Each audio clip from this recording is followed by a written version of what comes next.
Welcome back to Data Engineering with Avaneeth. In our previous videos, we explored different types of joins in BigQuery: inner join, left join, right join, and full join.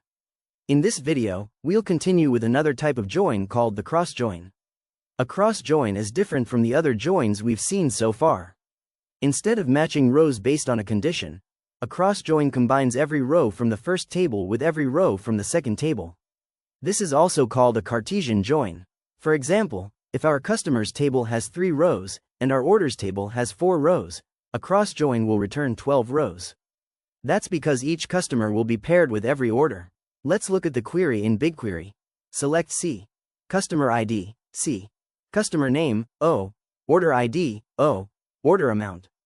From, project. Dataset. Customers as C.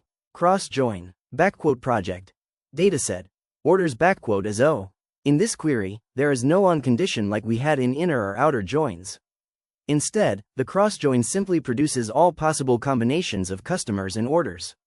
This type of join is useful when you want to generate combinations, for example, testing every possible customer order pairing. But keep in mind, if your tables are large, the result set can grow very quickly.